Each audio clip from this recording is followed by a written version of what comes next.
Olá, amigos e amigas que acompanham o canal do Luiz Ademar. Vamos falar de seleção brasileira?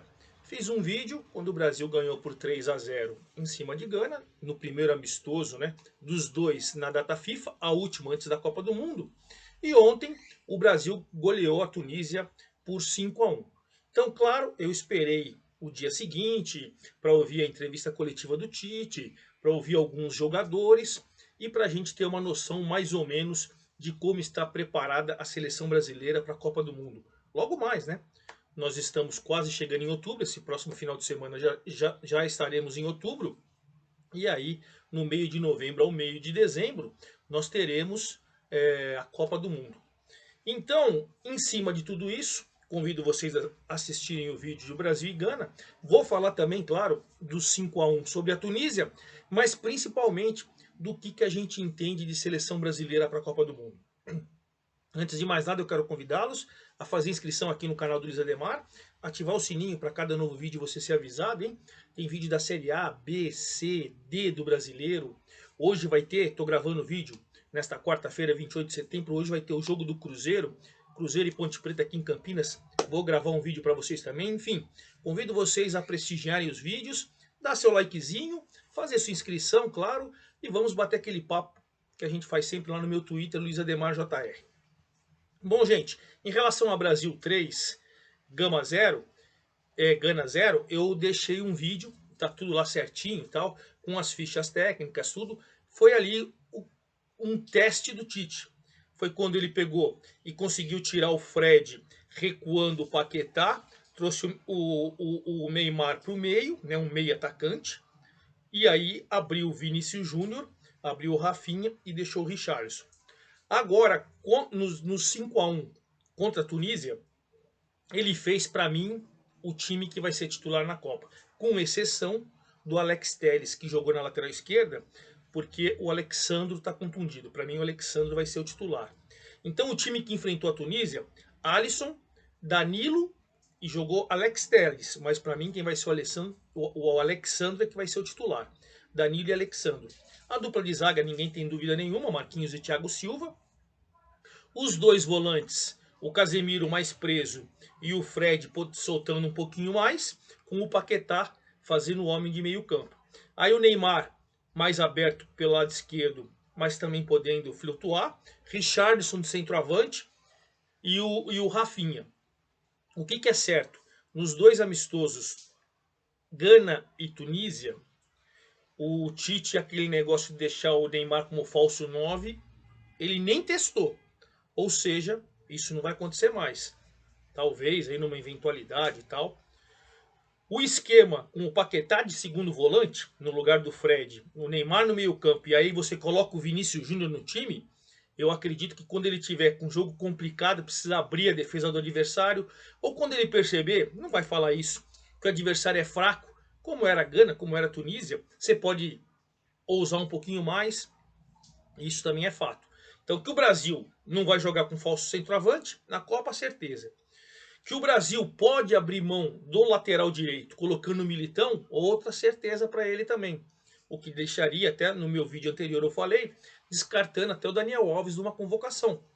Pode ser, porque o Danilo é o titular. Isso para mim não vai mudar. Então, a gente conseguiu fazer algumas observações. Outras observações. O Firmino, que foi nessa convocação, foi para se despedir de maneira honrosa da seleção brasileira e tal. Não vai para a Copa.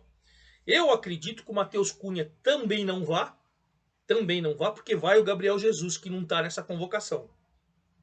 O Richarlison, apesar de fama de patinho feio e tal, é o camisa 9 da seleção brasileira, para mim indiscutível. Discutível, pelo menos é isso que apresentou. E o Pedro, que entrou e marcou um gol, né, na partida contra a Tunísia, para mim também vai ser o reserva imediato da camisa 9. Essa, pelo menos, são observações que eu acredito que está passando na cabeça do Tite. O que a gente pode falar é que o Alex Telles e o Renan Lodge, um deles vai ficar fora da convocação, porque vai ser o Alexandro e um desses dois. Com 26, eu não quero crer que ele vai colocar 3 laterais pela esquerda. Estou acreditando até que ele vai jogar só o Danilo pela direita, porque ele sabe que o Militão pode jogar por ali. E numa eventualidade, o Ibáñez, que entrou contra a Tunísia no lugar do Marquinhos, também pode jogar por ali. Já jogou por ali. Né? Então, são situações que a gente vai percebendo o que vai acontecer. Acho que a dúvida é se ele vai levar Daniel Alves ou não. Né? Essa é uma dúvida que deve estar passando na cabeça do Tite. Eu, sinceramente, não levaria. E a dúvida dele, penso eu também, esteja ali no ataque, com tantas opções, se ele leva mais gente, se ele leva menos gente, e principalmente quem vai ser o quarto zagueiro dos 4 que irão para a Copa. Porque Marquinhos e Thiago Silva são titulares, Militão reserva imediato. Aí o Gabriel Magalhães, que foi convocado já, não estava nessa, não sei se ele vai levar. Acho que ele está brigando, né, com o Bremer e com o Ibáñez. E o Ortiz, Léo Ortiz, que ele já levou, que é do Red Bull Bragantino, não acredito que ele vai levar também não, né? Então é essa a dúvida. Só os reservas, né? O time da seleção brasileira na Copa, que vai estrear, pelo menos eu entendo assim, Alisson, Danilo, Marquinhos, Thiago Silva e o Alexandro. Casemiro, Fred e Paquetá. Rafinha, Richarlison e Neymar. Apesar de muita gente querer o Vinícius Júnior no time, eu sinceramente colocaria o Paquetá ali e colocaria ele no time, mas o Tite dá sinais de que ali fica com pouca proteção, pouca marcação, e isso ele preza muito. E o Vini Júnior, que vai jogar demais, que vai brigar para ser o melhor do mundo, que está em uma fase muito boa no Real Madrid, ainda, até por normal, né? Adaptação, outras coisas, ainda não rendeu o mesmo futebol do Real na seleção brasileira. Para você falar, ó, esse aqui é titular absoluto. Minha interpretação. Bom, então só para a gente pontuar primeiro com o jogo da Tunísia, o Brasil jogou com Alisson. Falaram que o Everton podia ser testado, o Emerson e tal, mas o Alisson vai ser titular, então não está sendo nem testado mais. A gente sabe que vão passear, se não acontecer nada com o Alisson, vão passear o Emerson e o Everson, mas vão fazer parte de um grupo que é favorito para mim a ser campeão na Copa do Mundo. Danilo, Marquinhos, depois entrou o Ibáñez. No primeiro jogo contra a Gana entrou o Bremer, agora entrou o Ibáñez. Ele testou os dois. Não acredito que os dois estarão na Copa. Acho que um deles, ou até nenhum deles, se levar o Gabriel Magalhães. Então, Marquinhos, Thiago Silva, né? O Marquinhos saiu e entrou em Ibáñez. O Alex Telles, depois entrou o Renan Lodge. Eu tô achando que o Alex Telles vai para a Copa e o Renan Lodge vai ficar fora.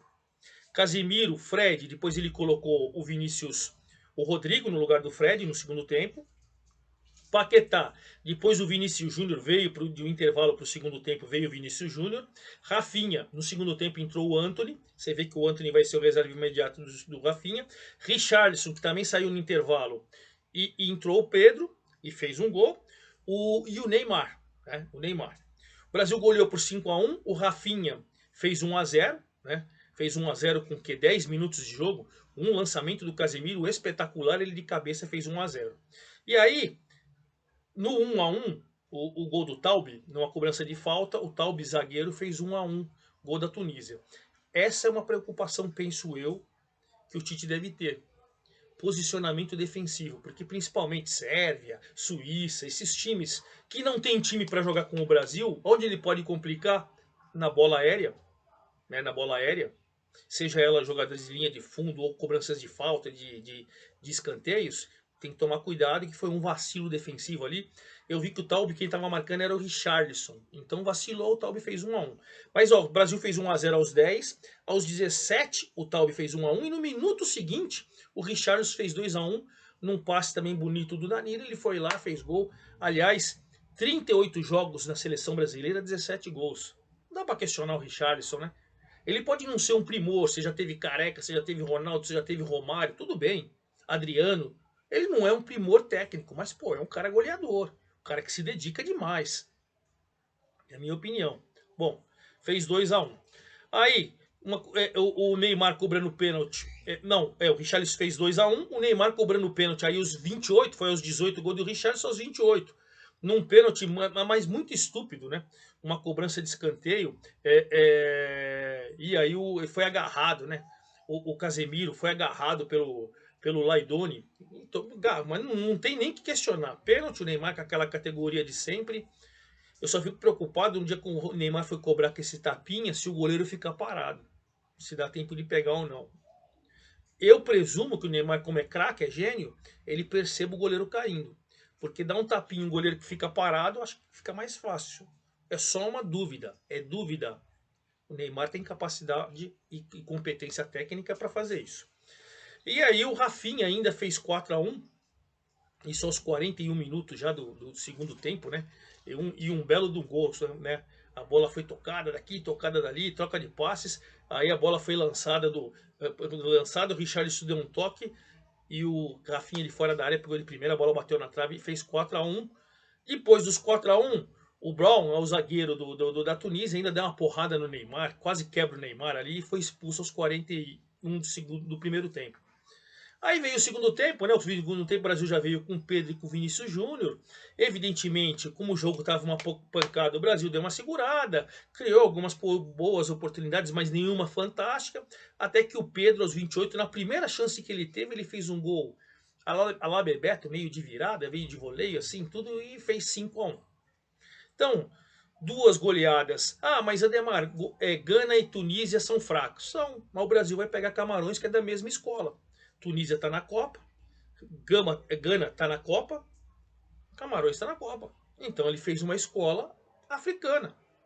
Os europeus estão jogando aí a sua competição lá, Liga, não querem jogar com o Brasil, o Juninho Paulista já declarou isso, e o Brasil está na 10. A Tunísia está no grupo da França, da Dinamarca e da Austrália.